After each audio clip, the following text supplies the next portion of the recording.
खूप देवदेव करणाऱ्यांसाठी माझा हे व्हिडिओ आहे। आज परभणीतल्या यशवाडीमध्ये एक हनुमान मंदिर, ज्यांना संकटमोचन म्हणलं जातं, ते कित्येक तरी श्रद्धाळूंच्या अंगावर कोसळून पडलं।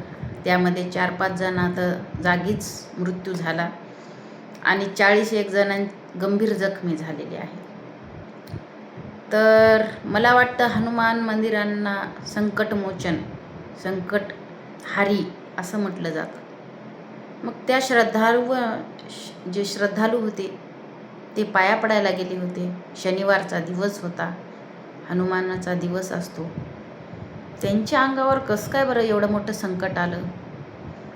देवाने का वाचवलं नाही त्यांना या संकटापासून? रात्री का नाही कोसळलं? दिवसाच का कोसळलं ते मंदिर? आता काही लोक म्हणतात त्यांचं कर्म, त्यांचं पाप असेल। पापी लोक दुसरे नाहीत का? कित्येक तरी पापी लोक आहेत, रेपिस्ट आहेत, त्यांना का देव शिक्षा देत नाही?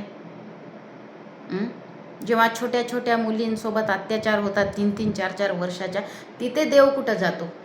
देव का येत नाही कोणत्या रूपामध्ये? एखाद्या कुत्र्याला पाठवायचं, देव येऊ शकत नाही खाली एखाद्या कुत्र्याच्या रूपात देवानं कोणाला तरी पाठवायचं, जा बाबा तिथे अत्याचार व्हायलाय, 2च वर्षाची मुलगी आहे, त्याला चाव आणि तिला वाचव। सापाच्या रूपात, बैलाच्या रूपात, हत्तीच्या रूपात। कारण कोणताही अत्याचार असं सोशलमध्ये तर होत नाही, एकट्यामध्येच होतो, कुठेतरी जंगलामध्ये होतो, कुठेतरी एकांतात होतो, जिथं कोणीच नसते आजूबाजूला, शेतामध्ये, घरामध्ये, कुठे शाळेच्या पाठीमागे, कुठे पण तिथे देव अवतार घेऊ शकतो ना। त्या 4 वर्षाच्या 3 वर्षाच्या लेकराला काय कळायले? का येत नाही देव? माझा प्रश्न हे आहे। माझा पण खूप विश्वास देवावर, पण आता नाही। आणि हे मी उघडपणे सांगते की मी नास्तिक झाले, कारण आजकाल जे मी पाहिले की 2-2, 3-3 वर्षाच्या मुलींवर अत्याचार होत आहेत। येरी तर असं खूप देवी अंगात येते महिलांच्या, मग त्यावेळेस का त्या मुलीच्या अंगात देवी येत नाही? जेव्हा तिच्यावर अत्याचार होतो, ग्रुपमध्ये सगळे असतात, त्याला आता मला इथं सांगता येईना तुम्हाला, त्यावेळेस देवी का अंगात येत नाही? जिच्यावर अत्याचार होतो तिच्या अंगात का देवी येत नाही? किंवा देवी अवतार का घेत नाही? किंवा देवी एखादी, किंवा देव जे आता 3 आणि 4 वर्षाच्या मुलीनं काय गुन्हा केलेला असतो, काय पाप केलेलं असतं, तिला शिक्षा। आता काही लोक म्हणतात ना, कर्माची फळं, मागच्या जन्मातली कर्माची फळं। मागच्या जन्मातले कसले फळं?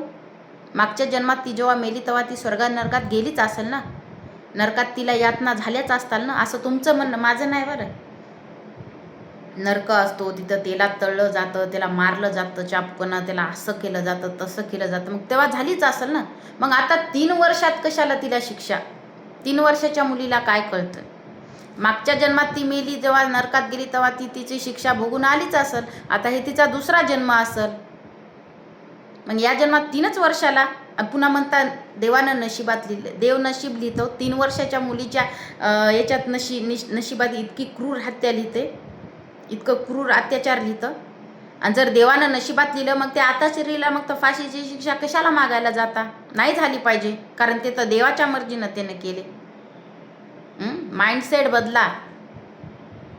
आपल्याला कोणी काही पट्टी पडवतं, नशीब, देव लिहिलेलंच आहे, पाप असन, मागच्या जन्मीचं पाप असल, हे सगळ्या अंधश्रद्धा आपल्या दिमागात भरल्या गेलेल्या आहेत। ते काढून टाका। काळ बदललाय, वेळ बदलली।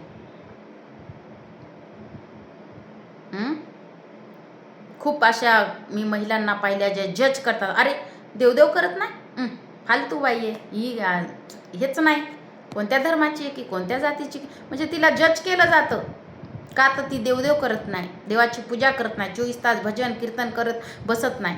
अरे पण तिचे कर्म पहा ना, ती इमानदारीने वागते ते बघा ना, ती खरं बोलती ते बघा ना।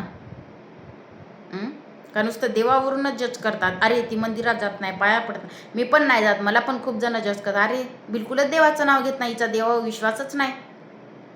कशामुळे ठेवू मी विश्वास? मी बघायले ना, इथं ज्याच्यावर अत्याचार होतो तेच अजून खाली खाली जातो, आणि जो अत्याचार करतो तो एकदम वरवर चाललाय।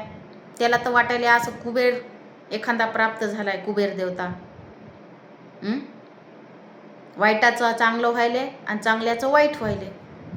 बघा, आवडत असलं तर फॉलो करा, सबस्क्राईब करा, लाईक करा.